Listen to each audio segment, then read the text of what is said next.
الحمد لله رب العالمين، والصلاة والسلام على سيد الأنبياء والمرسلين وعلى آله وأصحابه أجمعين وعلى من تبعهم بإحسان إلى يوم الدين. وبعد، فقد قال النبي صلى الله عليه وسلم: كن في الدنيا كأنك غريب أو عابر سبيل،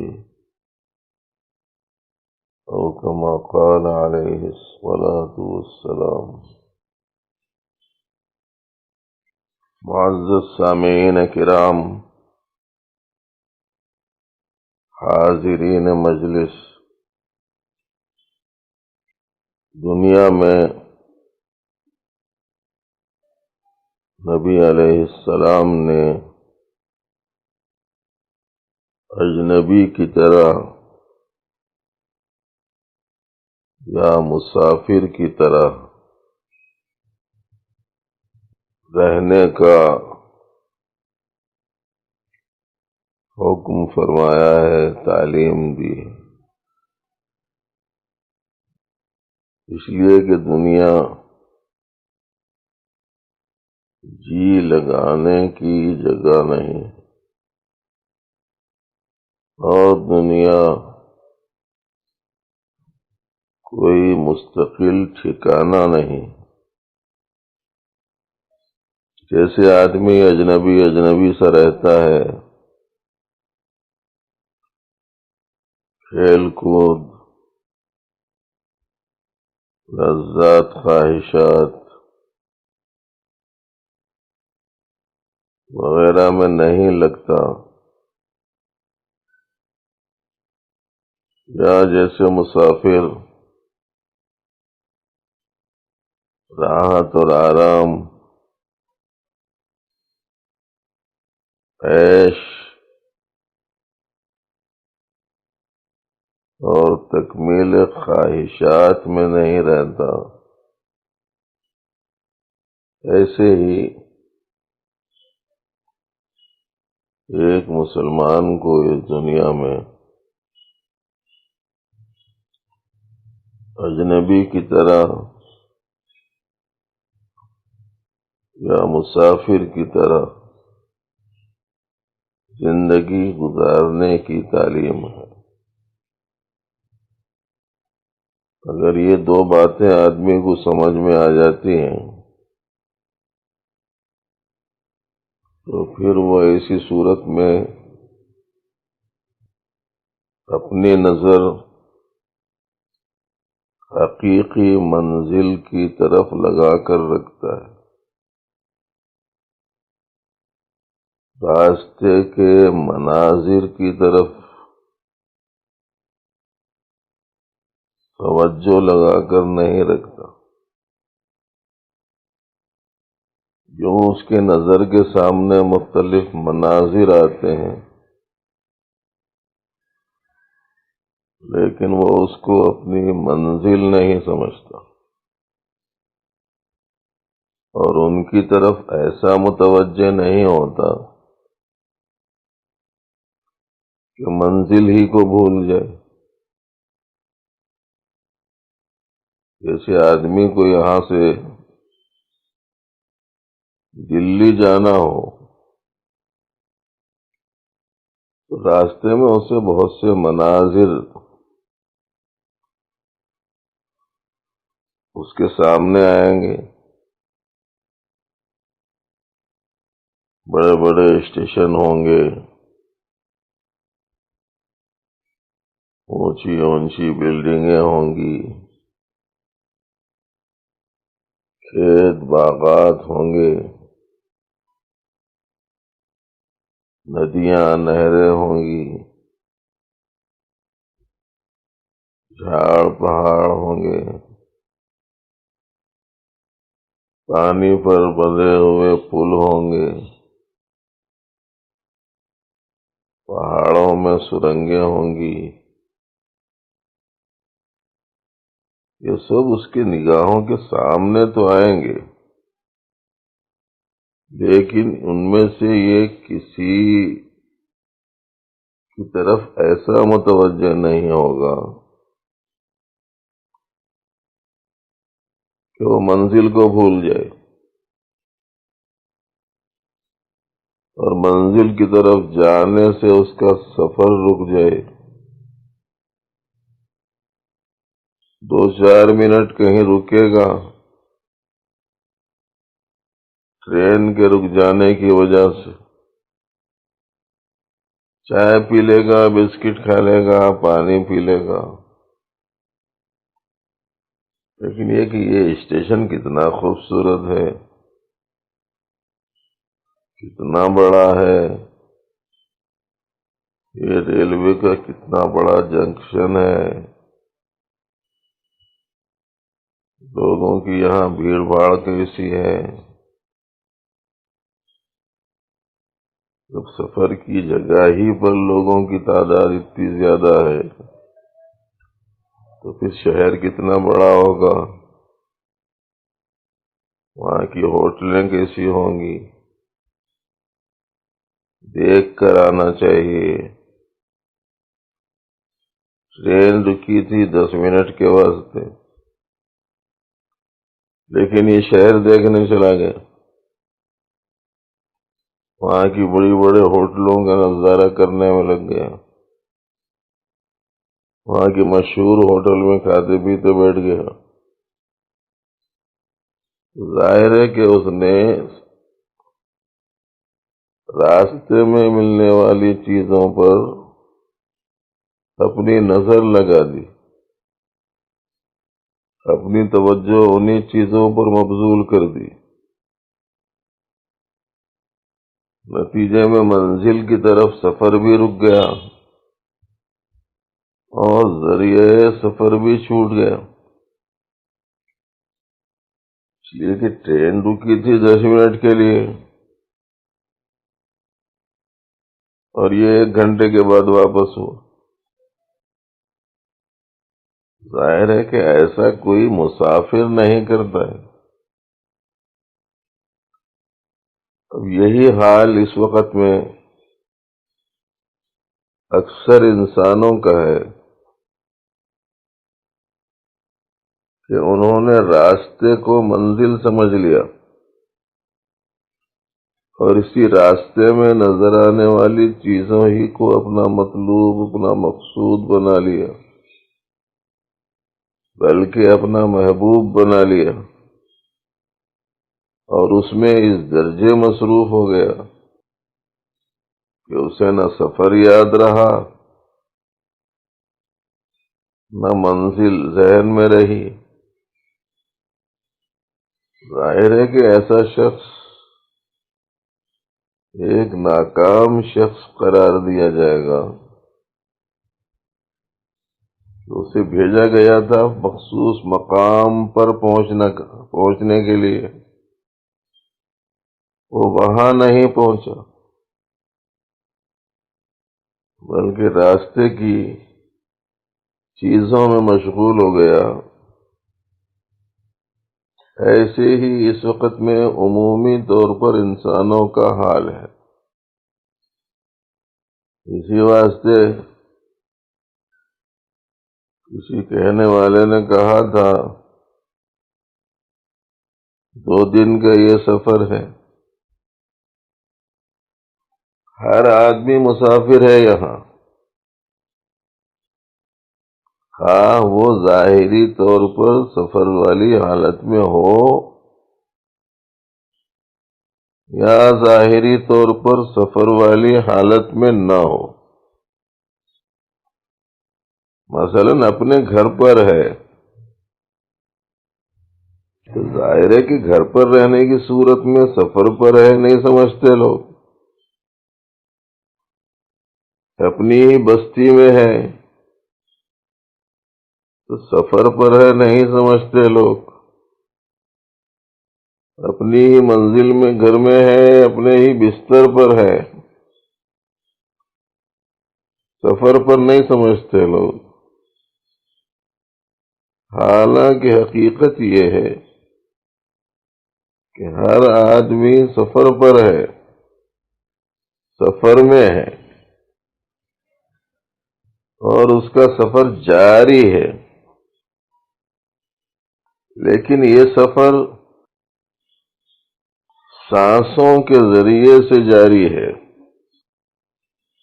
جیسے سفر آدمی کرتا ہے،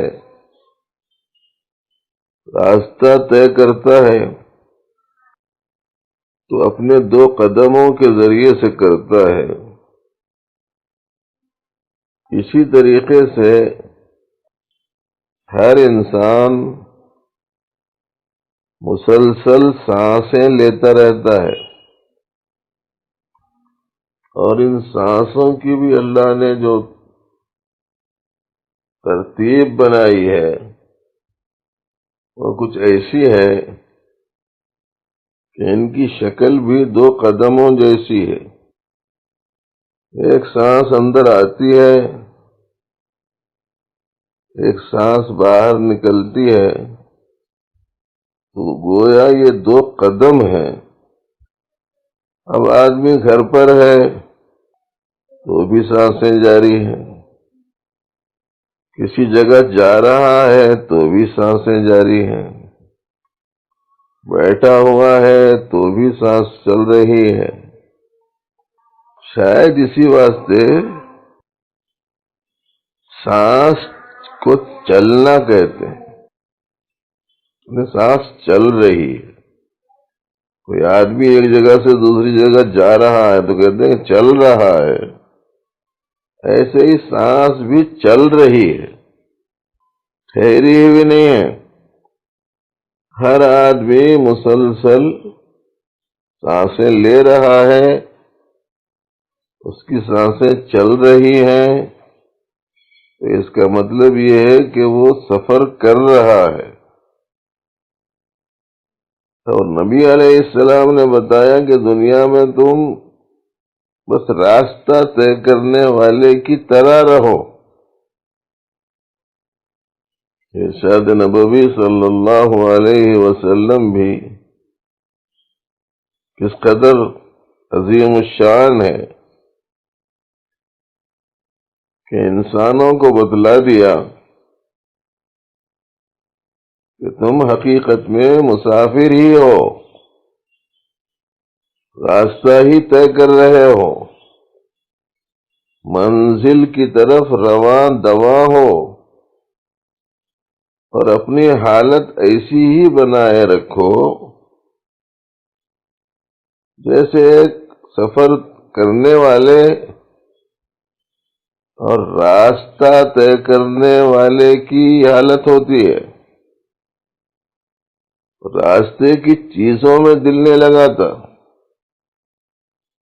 عبرت نصیحت حاصل کرنے کے لیے یہ چیزیں ہوتی ہیں۔ اسی لیے کسی کہنے والے نے کہا تھا،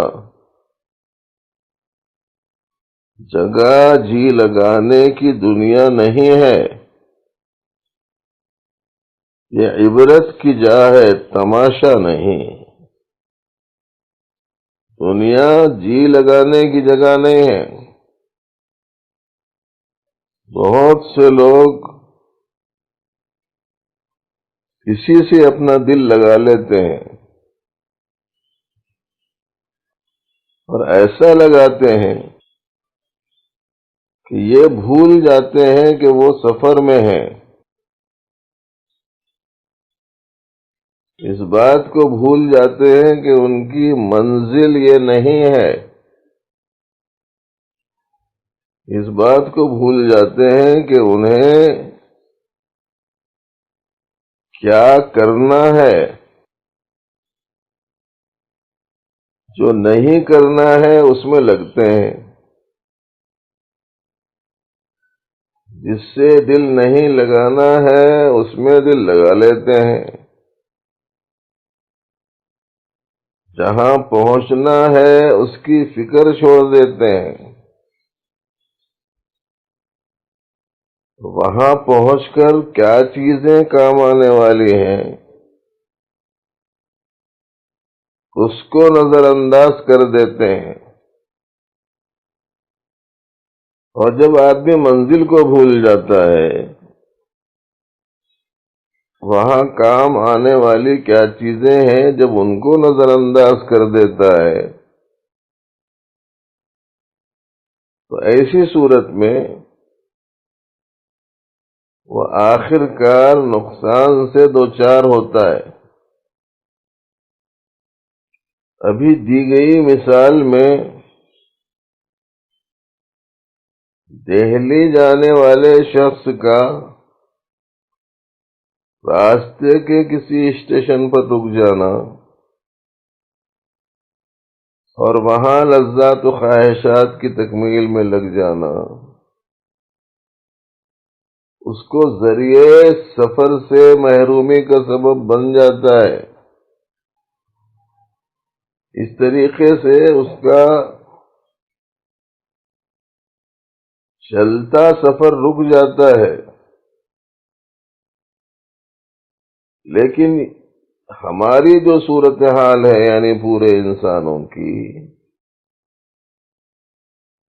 وہ یہ ہے کہ آدمی لذات میں پڑے، خواہشات میں پڑے، چیزوں کی طرف متوجہ ہو جائے، مختلف مناظر دیکھنے میں لگ جائے، انہی چیزوں سے اپنا دل لگا لے، کچھ کرے،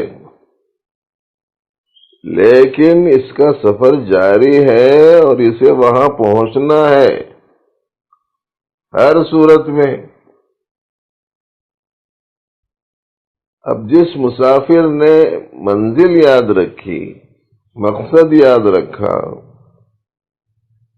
درمیانی چیزوں کو اہمیت نہیں دی، وہ جب منزل پہ پہنچے گا تو کامیاب ہوگا۔ لیکن جس آدمی نے ایسا نہ کیا تو منزل پر تو پہنچ جائے گا لیکن ناکام ہو جائے گا، اس لیے کہ وہاں کی کام آنے والی جو چیزیں ہیں اس نے ان کو بھلا دیا۔ اسی لیے ہر مسلمان کو ہمیشہ اس بات کو یاد رکھنا چاہیے۔ آج کل اموات کی بڑی کثرت ہے، بیماریوں کی بہتات ہے، مسلسل لوگوں کا اس دنیا سے گزرتے رہنے کی اطلاعات ہیں۔ کم از کم ایسے حالات میں تو آدمی کو اپنی موت نہ صرف یہ کہ یاد رہنی چاہیے بلکہ موت کے بعد کام آنے والی چیزوں میں اپنے آپ کو لگائے رکھنا چاہیے۔ یہ آدمی کے عقل مند ہونے کی نشانی ہے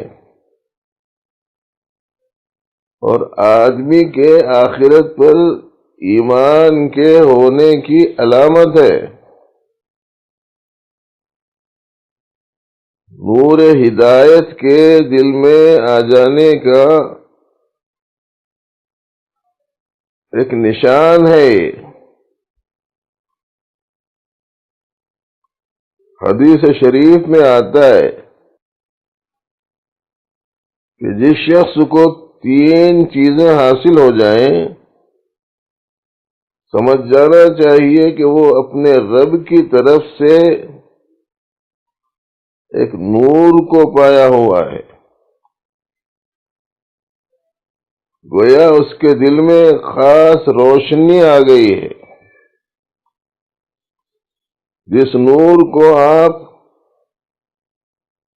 نور ہدایت بھی کہہ سکتے ہیں۔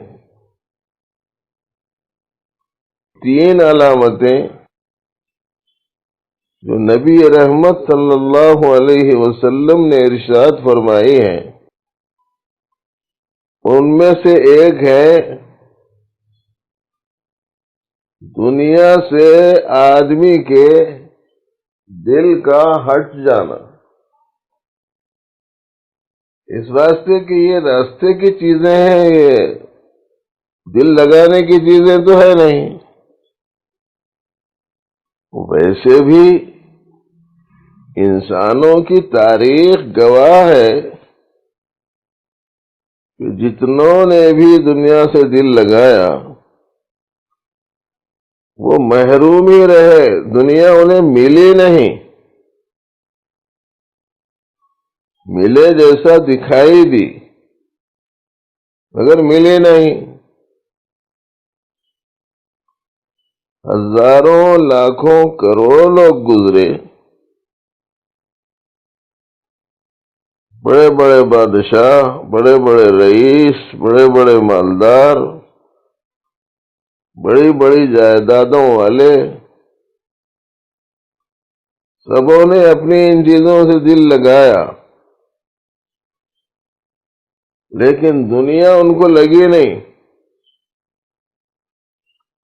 دل لگانے کی تو جگہ ہی نہیں ہے۔ جب آدمی کو دنیا کی یہ حقیقت سمجھ میں آ جاتی ہے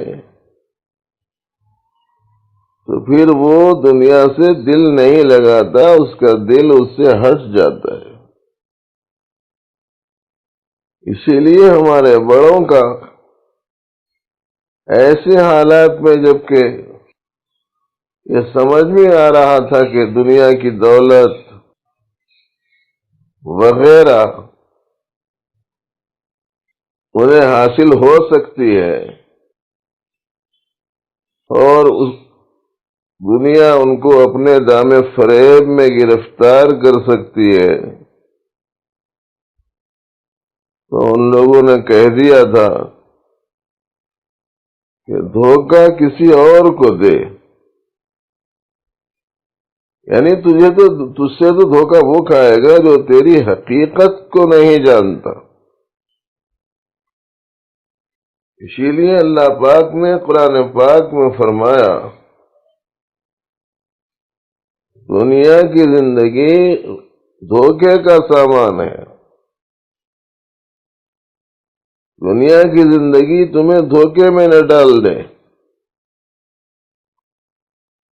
لا تغرنکم الحیات الدنیا، دنیا کی زندگی تجھے دھوکے میں نہ ڈال دے۔ وما الحیات الدنیا الا متاع الغرور، دنیا کی زندگی تو دھوکے کا سامان ہے۔ نور ہدایت کے دل میں آنے کا پہلا جو اثر ہوتا ہے وہ یہ ہوتا ہے کہ اس کا دل دنیا سے ہٹ جاتا ہے۔ اور ظاہر ہے کہ جب دنیا سے دل ہٹ گیا اور وہ بھی اسی بنیاد پر ہٹا کہ دنیا اصل نہیں ہے، آخرت اصل ہے، تو پھر لازمی طور پر دوسرا ہی اثر اس کی زندگی میں آتا ہے کہ وہ آخرت کی طرف متوجہ ہو جاتا ہے۔ وہاں کی فکر اسے دامنگیر ہو جاتی ہے، وہاں کے لیے آدمی کارآمد چیزوں کو جمع کرنے میں اپنے آپ کو لگا لیتا ہے، اور اس کو اس کے ساتھ ساتھ یہ حقیقت بھی معلوم ہوتی ہے کہ مجھے دنیا میں کتنے دن رہنا ہے مجھے اس کا پتہ نہیں ہے، جو موقع مجھے ملا ہوا ہے اسی کو مجھے غنیمت سمجھ کر مجھے اپنے موت کی بعد والی چیزوں کی تیاری میں لگا لینا چاہیے۔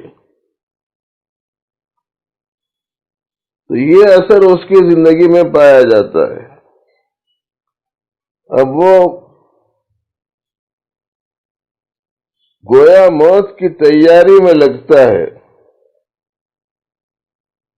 اور موت کے بعد کام آنے والی چیزوں کو اپنانے میں لگ جاتا ہے۔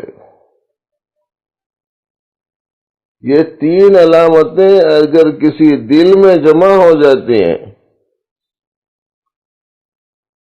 تو سمجھنا چاہیے کہ نور ہدایت سے اللہ نے اس کے دل کو سرفراز کر دیا ہے۔